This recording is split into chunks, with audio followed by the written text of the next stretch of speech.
इंदौर शहर में जमीन के जादूगरों ने शहर में पदस्थ वरिष्ठ पंजीयन के साथ मिलकर सरकार को 13 करोड़ 32 लाख रुपए का चूना लगा दिया।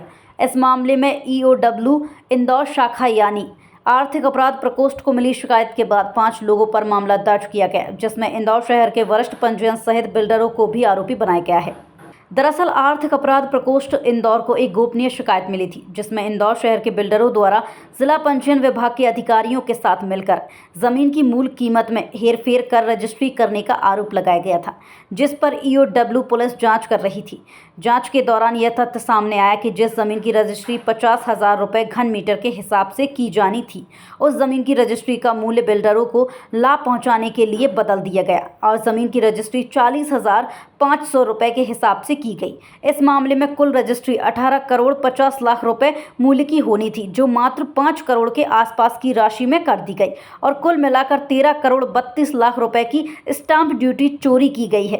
इस मामले में ईओडब्ल्यू ने पाया कि वरिष्ठ जिला पंजीयन उप पंजीयन ने टाउनशिप का नाम हटाकर मांगलिया सड़क किया और फिर कम दरों पर रजिस्ट्री करा ली।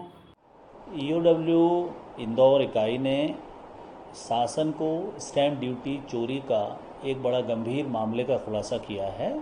इसमें मध्य प्रदेश शासन को 13 करोड़ 32 लाख 95 हज़ार रुपये की स्टैम्प ड्यूटी की चोरी का मामला प्रकाश में आया है। इसमें हमारे पास एक शिकायत थी, जिस शिकायत में डीएसपी श्री पवन सिंघल के द्वारा जांच की गई।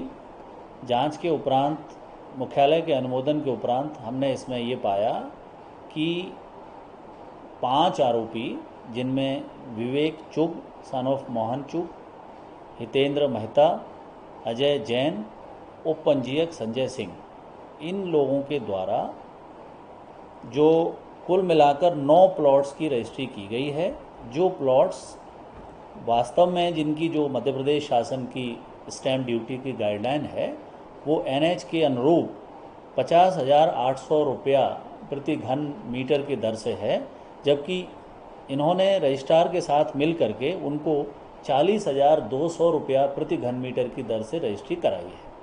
मूलतः जो इनका स्टैम्प ड्यूटी का जो व्यय है, जो कि करीब 18.5 करोड़ रुपया बनता था, उसको इन्होंने लगभग 5.5 करोड़ में रजिस्ट्रियाँ करा ली हैं। इस प्रकार शासन को ये 13 करोड़ 32 लाख 95 हज़ार रुपये की हानि हुई है।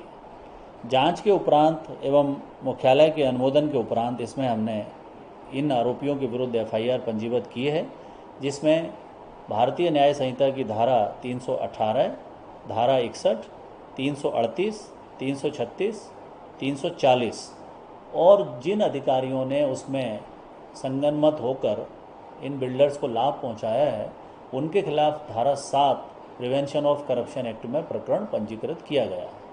अग्रिम जांच में और भी कुछ चीज़ें आएंगी, साक्ष्य के अनुरूप उसमें कार्रवाई की जाएगी। इस मिली भगत में वरिष्ठ जिला पंजीयन अमरीश नायडू, उप पंजीयन संजय सिंह की भूमिका प्रमुख रूप से सामने आई है।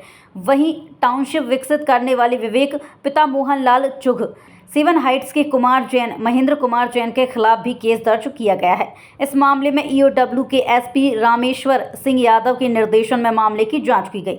जांच में पता चला डीएलएफ गार्डन सिटी टाउनशिप की गाइडलाइन 50,800 रुपये है, लेकिन अफसरों ने कॉलोनाइजर के साथ मिलकर टाउनशिप का नाम हटाया और मांगलिया सड़क की दरों के हिसाब से रजिस्ट्री कर दी। मांगलिया रोड की गाइडलाइन 14,200 रुपये प्रति वर्ग मीटर कर दी गई। शिकायत के बाद ईओडब्ल्यू की टीम ने भौतिक सत्यापन किया, मांगलिया सड़क और टाउनशिप के बीच का अंतर समझा। पंजीयन कार्यालय में दोनों जगह की रजिस्ट्री के नमूनों की जांच की। टाउनशिप का नाम हटाकर कम दरों में रजिस्ट्री के प्रमाण मिलने के बाद केस दर्ज किया गया है। इस मामले में बड़ी बात ये सामने आई है कि 1 अप्रैल 2025 को संपदा 2.0 लॉन्च हुई थी। उस वक्त अफसरों ने इसको 0 एरर होने का दावा किया था। गाइडलाइन में किसी भी तरह की चोरी नहीं होने की बात कही थी। रजिस्ट्री के अधिवक्ताओं ने उसी समय प्रेजेंटेशन दिया था कि सर्विस प्रोवाइडर इसमें भी सेंध लगा सकते हैं। इस मामले में यही हुआ। टाउनशिप के फोटो लगाने के बजाय मांगलिया रोड की खाली ज़मीनों के फोटो लगाकर कम गाइडलाइन की रजिस्ट्री करवा दी गई। गाइडलाइन की एक विसंगति यह भी है कि कई जगह प्राइम लोकेशन की दरें काफ़ी ज़्यादा हैं, लेकिन उनके ठीक पीछे बस्ती, अवैध बसाहट, सकरी सड़कें हैं। उनकी गाइडलाइन भी प्राइम लोकेशन के हिसाब से होती है। ब्यूरो रिपोर्ट, मातरम इंडिया न्यूज़, इंदौर।